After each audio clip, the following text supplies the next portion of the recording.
A nickname is something that is earned, bestowed upon you by a friend, based on a certain characteristic or seminal experience. In my sophomore year of college, the captain of the lacrosse team gave to me the name Booger. For I was dirty and gross and rarely bathed. I played lacrosse. I skateboarded. I played basketball. The name Booger was apropos. A man cannot give himself a nickname. But I know a man who did. His name is Jack. His parents thought it would be fancy to spell it Jaque. He insisted that his employees, mostly Mexican, refer to him as Cajo, because he thought that was Jack backwards with an O at the end. And he especially wanted them to call him Mr. Cajo, or in their case, Senor Cajo. There was a new employee who was told this, and she called him Senor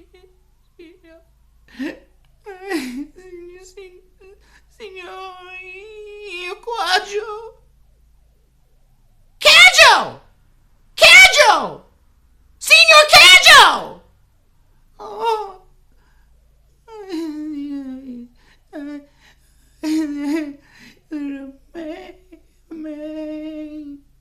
A man?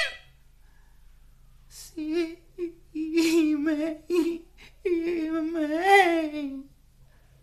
What's he doing?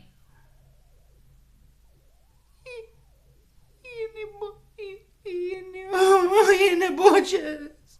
In the bushes. Cajo! Cajo! Cajo!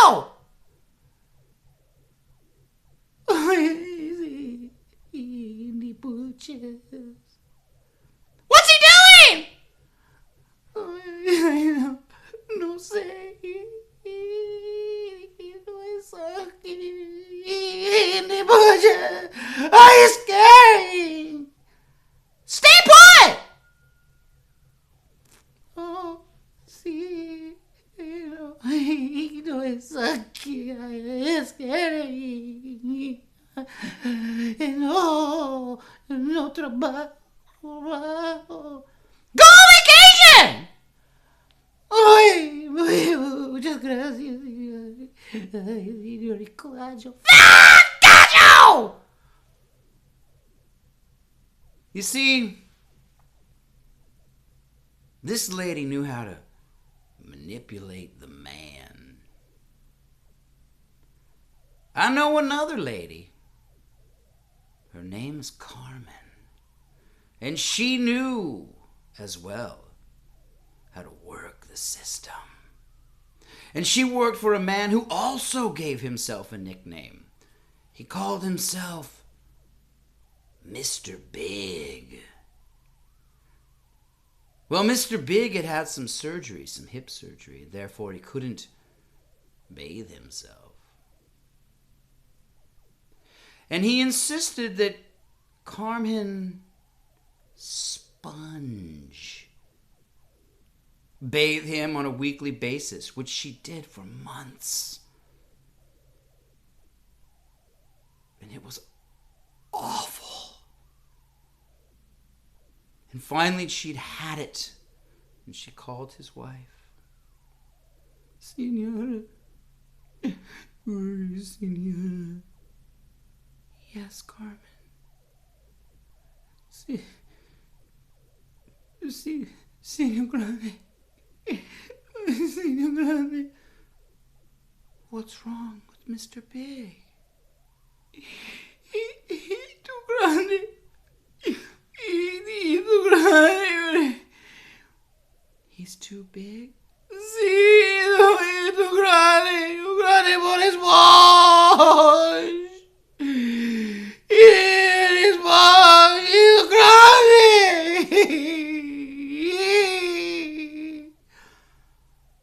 Oh, Carmen, you don't have to do that anymore. And this lady made the gravest mistake a white lady could make. For she befriended Carmen.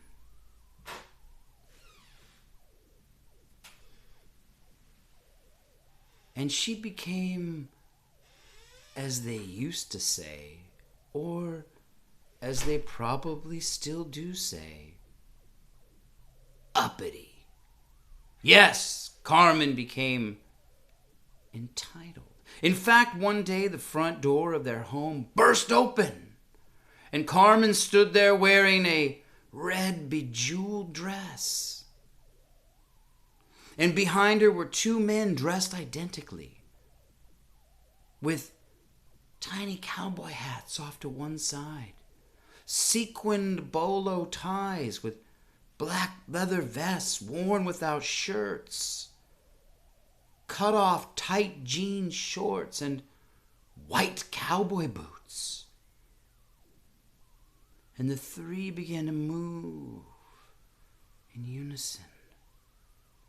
And the two men, Carmen Asobero, hey Asobero, hey! Carmen Asobero, hey Asobero, hey!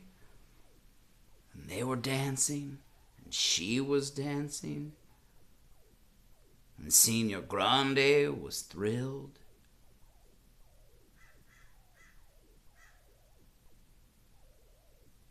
And Carmen got that white lady to clean her own damn house and pay Carmen for it. I went to a customer's house to repair a solar panel. It was a hot day and I was wearing a hat, a new hat that my wife had given me. It was a cowboy hat, but not your stereotype country western hillbilly cowboy hat. This was an Orvis Rhodesian cowboy hat.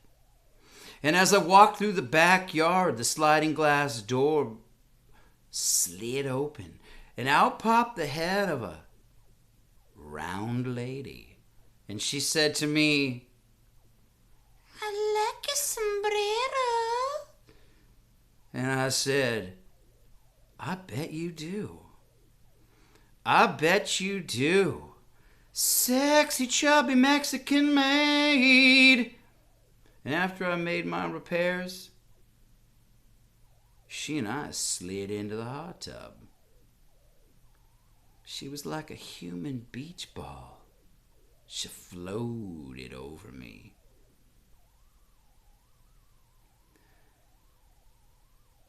At one point, the Mexican gardener popped his head over the fence. A fence that was covered in grapes that she fed to me while we were in the hot tub. And he said, "I like your sombrero." And I said to him, "Amigo, there's only room in this tub for two."